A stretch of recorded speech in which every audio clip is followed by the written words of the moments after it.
Mr Speaker, I move that the Parliament Bill be now read a first time. Mr Speaker, the Parliament Bill has had a long gestation, as has been adverted to by members in their contributions on the precursor motion. And it brings together 4 different acts to provide a modern legislative framework for Parliament and the agencies that support it. The acts are the Parliamentary Privilege Act, which was passed in 2014, Members of Parliament Remuneration and Services Act 2013, the Clerk of the House of Representatives Act 1988 and the Parliamentary Service Act 2000. The first 2 acts are relatively recent, but the last 2 acts, the Clerk Act and the Parliamentary Service Act, are now quite out of date.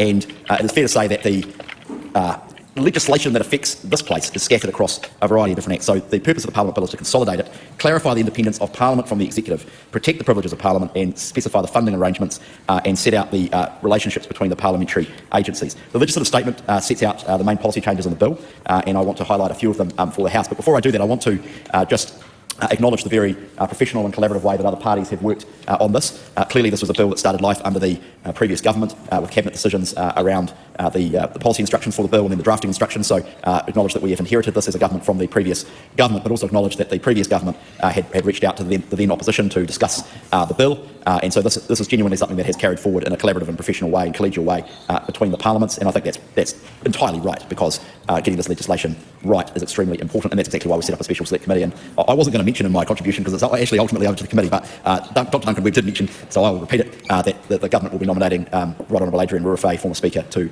chair the committee, and I think that's very appropriate, and look forward to his erstwhile chairmanship of the committee. I also want to acknowledge the Honourable Christopher Finlayson KC, who is a member who has been a long-time advocate for the Parliament Bill and hopefully in time the Parliament Act, and so this does go back quite a long way. I want to draw the House's attention to parliamentary security, which has been a topic of discussion in recent weeks and months, and I want to acknowledge the dedicated team of parliamentary security officers, or PSOs, who are here around the clock safeguarding the precincts and the people who go and work in these buildings and visit the people here. They're expected to intervene to protect people and assets on a parliamentary precinct until the police arrive, but they don't have specific statutory powers to carry out their duties, and so we are now giving them some legislative authority. The bill sets out the statutory basis for security arrangements on the precinct, including introducing limited search and seizure powers. Most of the relevant provisions are in Part 7 of the bill. It gives the PSOs powers of consent search, denial of entry, temporary seizure of specified items and temporary detention. It also provides immunity for good faith execution by PSOs of their functions and powers. These provisions are based on the legislation that empowers court security officers, so we've picked up the legislative framework there and are repeating it here. It's very important, I believe, Mr Speaker, that we uphold Parliament's level of openness and accessibility to the public as far as practicable in light of the threat assessment at any given time. The bill has been developed in consultation with the police, who will continue to attend where necessary. One of the great things about this Parliament is how accessible and open it is to the public. It's free to enter, it's free to attend every day. I'm astonished at the number of people who come and watch the bun fight that is question time. But as speaking as someone who did that when I was a wee 18-year-old myself, I acknowledge and how wonderful it is that this parliamentary democracy enables that. So I won't speak any more about parliamentary security, but I'm sure that that is an issue that the committee will want to be examining. In terms of funding, another important theme of the bill, sir, is the funding of the 2 parliamentary agencies, which is the Office of the Clerk and the Parliamentary Service, and of course they support all of us here in this Parliament and the people who work in the building. The agencies are independent, and that's entirely appropriate, but under current law their funding is effectively determined by the government, and from a constitutional point of view that is suboptimal, as it weakens the separation of powers. So the bill strengthens the autonomy of Parliament by establishing a model for the House itself to put forward the funding for the parliamentary agencies. This is in Part 8 of the bill. And it basically is the pre-budget process used for the officers of Parliament, the Auditor-General, the Ombudsman and the Parliamentary Commissioner for the Environment. Under the bill, the agencies will consult the Treasury and submit proposed funding to the House. This will involve providing the proposals for a select committee to consider seeking advice as they see fit. The committee will then recommend funding to the parliamentary agencies for the House to commend to the Crown as appropriations for inclusion in the estimates. The objective is for Parliament's funding to be determined in a way that upholds the House's right to control its own affairs while being fiscally responsible. In due course, the House will need to consider amendments to the standing orders to implement this funding process and to ensure that agencies continue to be covered by the House's financial scrutiny procedures. The bill incorporates the Members of Parliament Remuneration and Services Act 2013, which ensures that the House and its members are properly supported in a way that maintains the confidence and integrity of Parliament. Arrangements for the remuneration authority to determine members' salaries are carried over into the bill. There are some policy changes relating to expenses and services. The bill carries over the guiding principles for the Remuneration Authority, the Speaker and the Minister responsible for ministerial services when determining expenses and services. There's a variety of other changes around the definition of dependent child. There's expansion of the definition of family member to enable a caregiver to accompany a member's dependent family to members in Wellington. And the objective is to make members' travel and accommodation services more accessible by having a single decision maker who issues all determinations to members' travel, accommodation and communication services. At the moment, I think it's fair to say it's a bit of a dog's breakfast how all the stuff is worked out. I'm not sure that many members of Parliament and the House would be able to explain to the public how the various different salaries and allowances and travel allowances are worked out, and this will bring a degree of clarity around it all in a single decision maker. There's a variety of other changes. some of which are a bit rats and mice, but nonetheless important. Consistent arrangements for when functions, powers and the duties of the Speaker may be carried out by the Deputy Speaker, adjusting the mechanism for appointing the members of the Parliamentary Service Commission, a little known but important body. And this is one that particularly I found intriguing, sir. Transferring to the Electoral Commission clerk's functions under the Citizens Initiated Referenda Act 1993.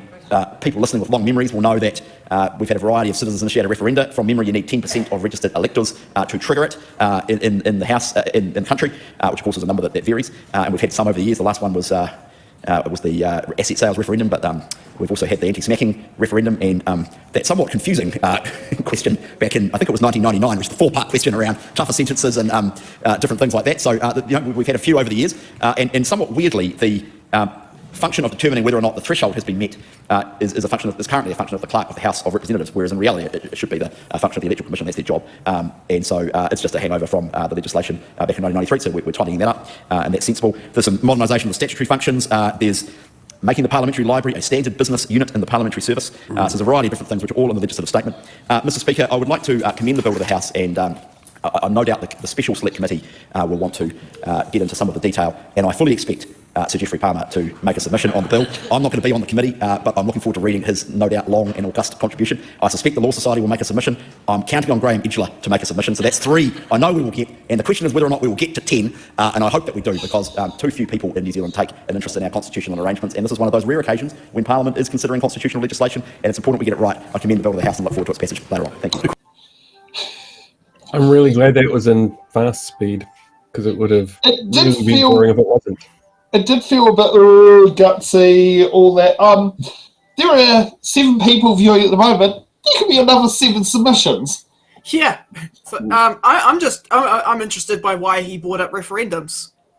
Well, I think the change is a really interesting one to note. Like taking it out of the Parliamentary Service and giving it to the Electoral Commission for that. Which kind of makes sense because, that they have to be tied into the role anyway, because anything that goes through a general election process has to be tied into the Electoral Commission that way. I guess it's just cutting down a step. Yeah. I mean, that's quite an interesting one. Yeah, it's... I mean, you give that body to the Electoral Commission. I mean, that to me just feels like that's common sense. So... From what I understand, he wants to create a new bill based on like 4 separate acts. And tie them all together into one piece of legislation. Yeah, I mean, it's like, I mean, obviously anything that improves the security of workers of Parliament is a good thing. I'm glad they're taking that seriously, because a couple of weeks ago they were talking about how it's okay to exploit workers, but I'm glad they're taking, the safety of security officers seriously. Such as former security officer Casey Costello. Well, it does make me wonder how much of that's actually sort of inspired by what happened in February of 2022. They had the front lawns of Parliament obviously under siege. It would have been a very difficult time for anybody working security in Parliament because of just how many moving parts that there were. So, definitely making sure that there's better security there makes sense. Yeah, and it's interesting that they're copying what the courts have as their power in a Ministry of Justice building, which I think is probably a right, when you've got a set of laws that are in place that have been deemed constitutional, that have stood the test of time, it makes sense to copy the appropriate legislation and transferring it across. But I mean, the other one is like, will this dictate, say, staffing levels that gets done for staff? I mean, the other one is, is this somewhere where there could be legislation to, how many EAs is appropriate to an MP, to an electorate MP, to a list MP, that sort of thing, and set those things up? Because I do know at the moment, if you're an electorate MP, I think you're allowed 2 EAs, but if you're a list MP, you're only allowed 1. Which that becomes a bit complicated and confusing, especially when some places have multiple electorate officers across there. And so is this tidying up what happens in those sorts of situations? Do list MPs get, say, 2 EAs or something like that? Or, what can be done there? I mean, we'll see what Duncan Webb sits there and as the next speaker goes, and just see what he can actually mention that can help expand our knowledge on the proposed bill, because by the sounds of it, it's very, What was it? What's the number of like bipartisan? But I think bipartisan's not enough. What's is it hex again? Is that 5 or 6 sides? Hex is 6. 6. Hex partisan. Hex partisan. Yeah, it's a hex partisan bill. Well, we hope it's a hex partisan bill.